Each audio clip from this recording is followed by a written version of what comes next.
బ్రహ్మంగారి కాలజ్ఞానం పోతులూరి వీరబ్రహ్మేంద్ర స్వామి 1608 నుండి 1693. కడప నవాబుకు జ్ఞానబోధ. అహోబిలం శ్రీలక్ష్మీనృసింహుని దర్శనం చేసుకుని అక్కడి నుండి కడప చేరి నవాబుకు కబురు పంపాడు. వెంటనే నవాబు సపరివారంతో వచ్చి స్వాగతం చెప్పి ఆయనను గౌరవంగా తన వెంట తీసుకు వెళ్లారు. నవాబు బ్రహ్మంగారి మహిమలు చూడాలని ఆసక్తి కనబరిచాడు. ఆయనను మరుసటి నాటి సభకు రమ్మని ఆహ్వానించాడు. బదులుగా బ్రహ్మంగారు చిరునవ్వుతో, నీ మనసులో కోరిక నాకు అర్థమైంది. నువ్వు అనుకున్నది నేను చేసి చూపగలను అన్నాడు.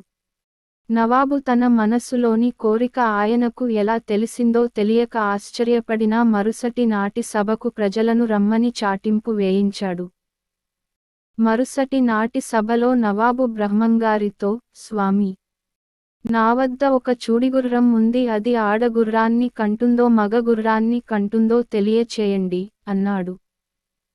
బ్రహ్మంగారు చిరునవ్వుతో ఆ గుర్రాన్ని తెప్పించమని కోరగా గుర్రాన్ని సేవకులు సభకు గుర్రాన్ని తీసుకువచ్చారు.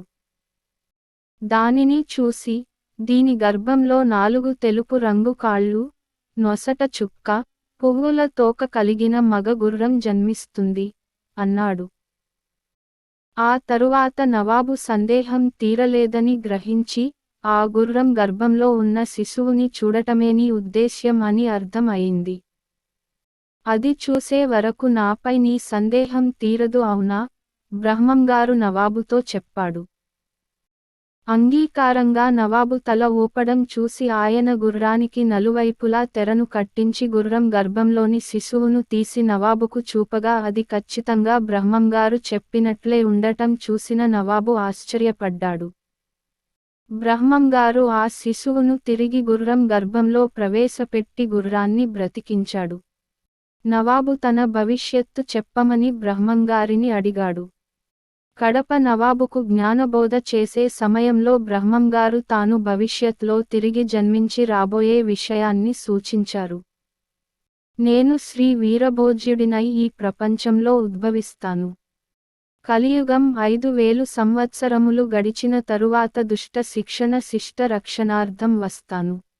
నేను వచ్చే ముందు సంభవించే పరిణామాలు విను.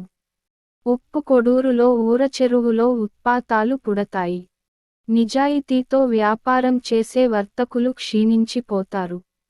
14 నగరాలను జలప్రవాహాలు ముంచెత్తుతాయి. నేను రావటానికి ఇది ప్రబల నిదర్శనం. 4 వర్ణాల వారు గతి తప్పి నడుస్తారు. దేశంలో పెద్ద పొగమేఘం కమ్ముకుంటుంది. ప్రజలు దానిలో చిక్కుకుని మరణిస్తారు. 5972 ధాతునామ సంవత్సరాన మాఘ శుద్ధ బుధవారం రోజున పట్ట పగలే 18 పట్టణాలు దోపిడీకి గురవుతాయి. కోటిదూపాటిలో కొచ్చెర్లకోటలో కోడి మాట్లాడుతుంది. జనులలో అత్యధికులు ఇచ్చిన సొమ్ము దిగంరింగి అబద్ధాలాడి బాకీలు ఎగకొడతారు. కోమటి కులంలో 25 గోత్రాలవారు మాత్రం మిగిలి ఉంటారు. ఉత్తర దేశంలో ఉత్తమ బేరీ కోమటి మహాత్ముడై నిలుస్తాడు. ఆ కోమటిని ప్రపంచమంతా కీర్తిస్తారు.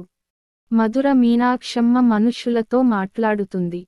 పట్టపగలు ఆకాశంలో నుండి పిడుగుల వాన పడి నిప్పుల వాన కురుస్తుంది. అందులో కొందరు మరణిస్తారు. పంది కడుపున ఏనుగు పుడుతుంది. మేక కడుపున 5 తలల మేకపోతు పుడుతుంది. బనగాన పల్లెలో కాలజ్ఞాన పాతర మీద వేప చెట్టుకు చేమంతి పూలు పూస్తాయి. గుణవంతులందరూ బనగాన పల్లె చేరుకుంటారు. బనగాన పల్లె నవాబు కొంతకాలం మాత్రమే పాలన చేస్తాడు. ఆ తరువాత బనగాన పల్లెను ఇతర రాజులు స్వాధీనపరచుకుంటారు. అద్దంకి నాంచారమ్మ ముందుగా మాట్లాడుతుంది. అందువల్ల ఎందరో నష్టపోతారు. గోలుకొండ నుంచి 2 పిల్లలు పట్టణం ఏలుతారు. మహానంది మరుగున మహిమలు పుడతాయి. నేను రాబోయే ముందు ఒక చిత్రం జరుగుతుంది. దానిని గుర్తించిన వారిని నేను రక్షిస్తాను. 4 నిలువుల ఎత్తుగల ఆజానుబాహువులు మేమే వీరభోజ వసంతరాయలమని చెబుతారు. నిజమైన భక్తులు ఈ మాటను నమ్మరు. మూఢులు మాత్రం నమ్ముతారు.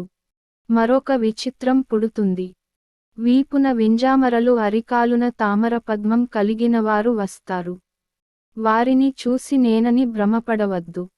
నా రాకకు గుర్తు ఏమిటంటే కందిమల్లయ పల్లెలో నవరత్న మండపం కడతారు. ఆ పల్లె పెరిగి పట్టణంగా మారుతుంది. కంచి కామాక్షమ్మ కన్నుల వెంట నీరు కారుతుంది. ఈ సంఘటన తరువాత వందలాది మంది మరణిస్తారు.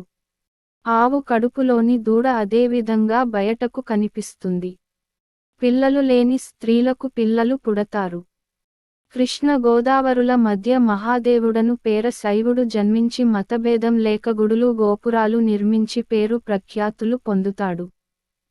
ఊరూరా గ్రామ దేవతలు ఊగిసలాడతారు. కాశీ, కుంభకోణ, గోకర్ణ క్షేత్రాల మహిమలు తగ్గిపోతాయి.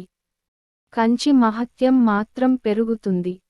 ఆనందనామ సంవత్సరాలు 13 గడిచేవరకు ఈ నిదర్శనాలు కనిపిస్తుంటాయి. పతివ్రతలు పతితలవుతారు. వావి వరసలు పాటించకుండా ప్రవర్తిస్తారు. ఆచారాలన్నీ సమసిపోతాయి. రాయలవారి సింహాసనం కంపిస్తుంది. కురుమ సంతతి రాజులందరినీ జయించి దక్షిణంగా బోయి రామేశ్వరం దిక్కున రాయల దళాలను తరిమి యుద్ధాలు చేసి నర్మదానదిలో కత్తులు కడిగి కాశీకి వచ్చి రాయల తల చూస్తారు. ఈ సమయంలో హస్తినాపురిలో మహామారి అనే శక్తి పుడుతుంది. రామేశ్వరం వరకు ప్రజలను నాశనం చేస్తుంది. రాయలు విజయనగరం పాలించే సమయంలో గజపతులతో పోరు జరుగుతుంది. శ్రీశైల క్షేత్రాన కల్లు, చేపలు అమ్ముతారు. వేశ్యాగృహాలు వెలుస్తాయి. మందుమాకులకు లొంగని వ్యాధులు ప్రబలుతాయి. స్త్రీ పురుషులంతా దురాచార పరులవుతారు. స్త్రీలు భర్తలను దూషిస్తారు. ఢిల్లీ ప్రభువు నశించిపోతాడు. వైష్ణవ మతం పైకి వస్తుంది. శైవ మతం తగ్గిపోతుంది. నిప్పుల వాన కురుస్తుంది. గుండ్లు తేలుతాయి. బెండ్లు మునుగుతాయి. చివరకు శివశక్తి అంతా లేకుండా పోతుంది. విజయనగరాన కోటలో రాయల సింహాసనం బయటపడుతుంది. ఇందుకు గుర్తుగా గ్రామంలో రాతి విగ్రహాలు ఊగిసలాడతాయి. అప్పుడు బిజ్జల రాయుని కొలువులో రాయల సింహాసనం బయటపడుతుంది. ఇలా బ్రహ్మంగారు కడప నవాబుకు కాలజ్ఞానం బోధించి, మంత్రదీక్ష ఇచ్చి ఆశీర్వదించాడు.